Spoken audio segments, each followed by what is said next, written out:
What happens when the entire building holding the cash out flies off the map? Can the flamethrower shoot through walls? In today's episode of Myth Busting Mondays, we've got a lot to unpack. Be sure to comment your myths below to be featured in the next episode. Let's dive right into this. Bringing us our first myth today is going ahead saying you can goo players ziplining mid-air to make them lose all momentum. I first tested this with a teammate and thought this would be difficult, but it actually proved quite easy. You can stop someone entirely mid-zip with goo. What's crazy about this is that you can block their ability to reconnect to the zip if you shoot the goo at their head, or you can even just break the zip if they're over the hazard. Next up today is Varan, who says every weapon can destroy parts of buildings, it just takes a lot of ammo. So I started with weak weapons like the V95 pistol and the SR84 sniper, and although it took a while, I was able to eventually break the wall with both. I moved on to melee weapons like the riot shield and sword, and with enough swinging, those two broke the wall. And then came the real test, which Narides also mentioned: can the flamethrower destroy a wall? After 5 full minutes of trying, I absolutely could not get this wall to budge with the flamethrower. I have an interesting theory as to why, but we'll tackle that in the next couple of myths. As far as these myths go, they're 100% busted. The flamethrower is the only weapon in-game that I found that could not destroy a wall. For our next one, we've got another flamethrower myth from Serpy asking if flamethrower flames do damage through glass. The answer is 100% yes. The flamethrower breaks seemingly all glass and window shades almost instantly upon firing. We've got one last flamethrower myth to knock out here from Ritz, saying flamethrower or pyro grenade can kill someone through a wall.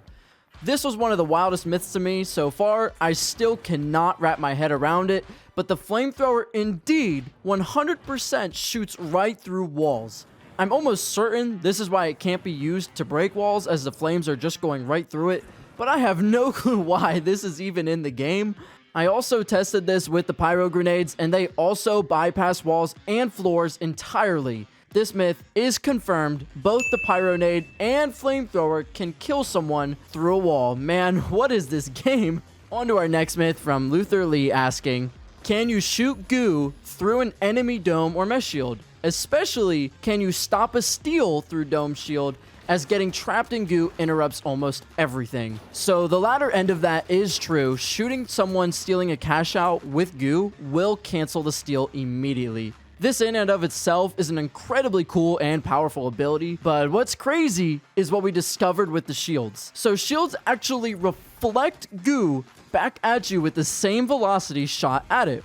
What's incredibly weird about this is the goo initially pierces the dome, but once it gets inside the dome or past the shield, it will then rubber band right back at you. Thus, meaning you cannot interrupt an enemy's steal with the goo if they have a dome or mesh shield protecting them. I tried this in a game and the goo literally just deflects away from them. It looks straight out of a cartoon.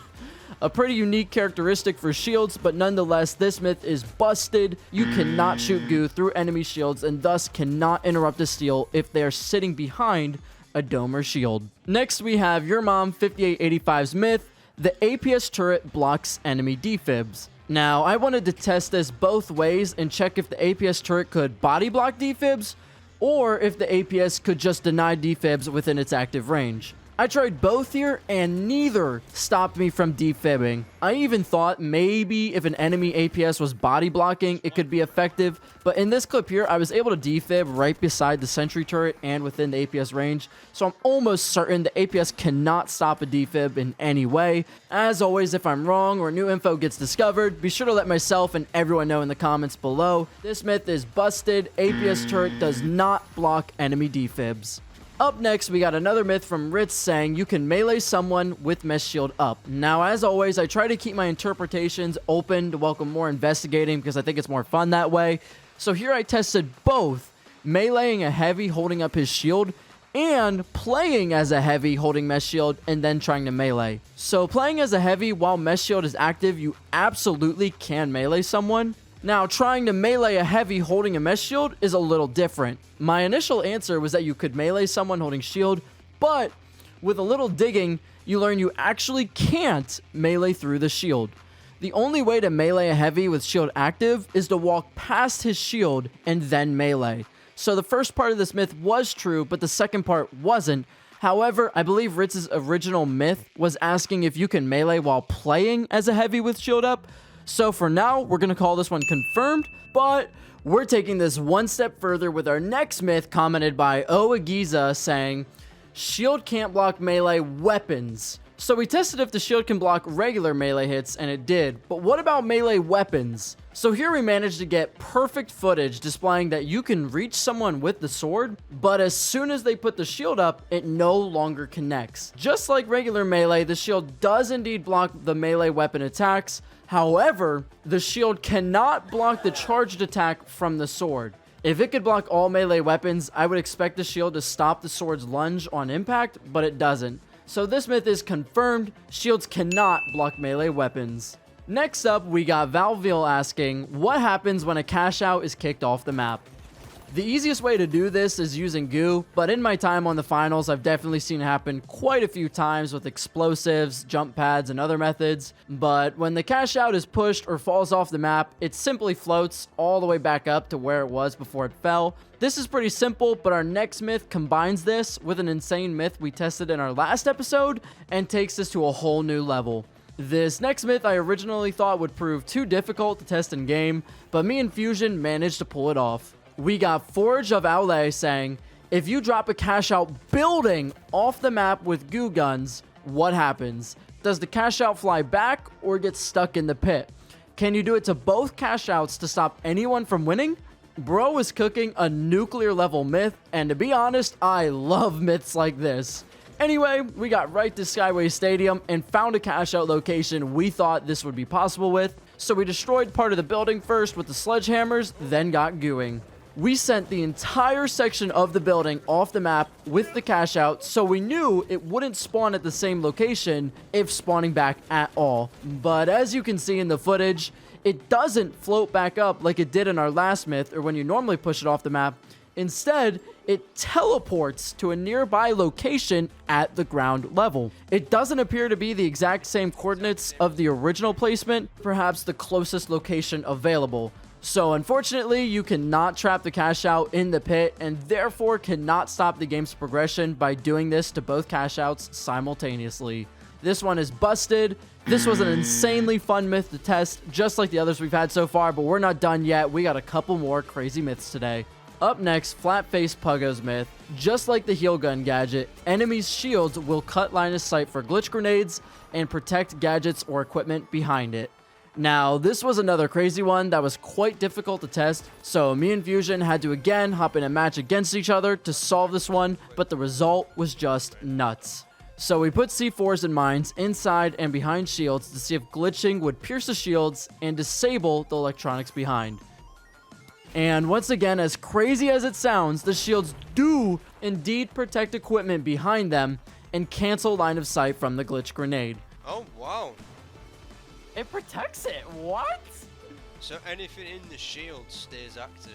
I know in some games like Overwatch and others, EMP or hacks will pierce shields and glitch players and objects behind them, but not the finals. Another neat thing I learned from this was shields also deflect glitch grenades just like they do with the goo. And if a glitch grenade hits the dome or shield at a specific weird angle for some reason, it sends the thing flying away. Not sure what's going on here, but definitely some interesting mechanics. But this myth is confirmed. Dome and mesh shields will block line of sight from glitch grenades. And last but not least, we got Big Monkey, whose myth is the max damage that can be dealt with one shot is 320. Disclaimer for this, I am not counting nuke or multiple mines combined with canisters. I clarified with Big Monkey we wanted to test the maximum damage from a single shot or hit from a melee weapon. Now, my first suspect was the SR-84 sniper, which deals 240 damage to the head, close, but not 320. The Model 87 only deals 130 damage per headshot. The 357 revolver actually clocked more than the 87, dealing 148 for a headshot, which surprised me, but still not close to 320. My next suspect was the sword and sledgehammer. The sword clocks in 74 with a regular hit, and the charged attack hits for 140. Again, impressive, but not close. The sledgehammer's charged hit can deal a whopping 200, enough to 2-hit a heavy, but still not over 300. Our closest so far was the SR-84, but there was one left to test. The weapon nobody uses or ever thinks would be our strongest, and that weapon is the dagger. The dagger only deals 50 damage with a regular slash from the front, but if you can connect a charged hit from behind your opponent, you will be granted the backstab bonus damage, which only applies to the dagger. The backstab effect from the dagger is a colossal 320 damage, almost enough to one-shot a heavy. Just by adding a quick melee, you can eliminate a heavy in less than 1 second, which, yes, makes dagger the strongest weapon in the game per hit. I'm honestly kind of surprised. I have not seen a single person trying to run this in ranked. I'm kind of scared if we ever get a dagger meta, but hopefully that day never comes. Thank you so much if you made it this far. My last video garnered way more support than I thought it would, and I'm just super grateful. Sorry if I missed a myth you commented. I'll try and catch up on ones I missed next week. I had so many awesome myths for today's episode, and hope to see more in the future. That's all I got for you guys. Have a fantastic day.